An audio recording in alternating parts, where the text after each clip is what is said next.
దేవుడు ఒక కుక్కని తయారు చేసి ఇలా అంటాడు, నువ్వు ద్వారం ముందు కూర్చొని వచ్చిపోయే అపరిచితులని అరుస్తూ ఉండు, దీనికోసం నీకు 20 సంవత్సరాల ఆయుష్ను ఇస్తాను అని చెప్తాడు.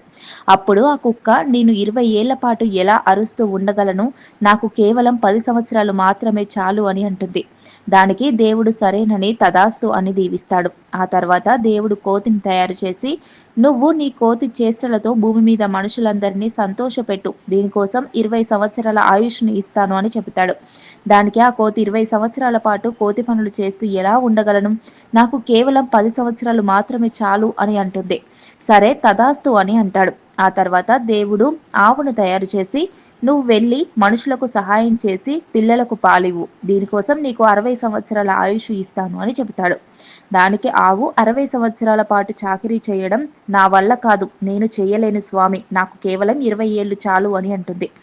దానికి దేవుడు సరే తదాస్తు అని అంటాడు. ఆ తర్వాత దేవుడు ఒక మనిషిని తయారు చేసి, నువ్వు భూమి మీదకి వెళ్ళి నీ ఇష్టం వచ్చినట్టుగా ఆనందంగా జీవించు, బాగా తింటూ తాగుతూ సంపర్కంలో పాల్గొంటూ నీకు ఇష్టం వచ్చినట్టుగా జీవించు, దీనికోసం నీకు 20 ఏళ్ల ఆయుష్ని ఇస్తాను అని చెప్తాడు. దానికి మనిషి, కేవలం 20 ఏళ్ళేనా, ఇది చాలా తక్కువ స్వామి అని అంటాడు. నాకు ఆవు వదిలేసిన 60 ఏళ్ళు, కుక్క మరియు కోతి వదిలేసిన 20 ఏళ్ళు, మిగిలిన 80 ఏళ్ళు నాకే ఇవ్వండి అని అడుగుతాడు. దానికి దేవుడు నవ్వుతూ సరే అని దీవిస్తాడు.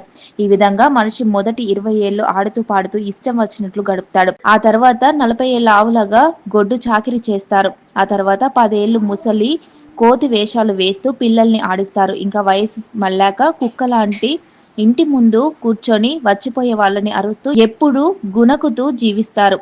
చిన్న వయసులో అవ్వాతాతలు మీకు ఈ కథ చెప్పారో లేదో కామెంట్ చేయండి.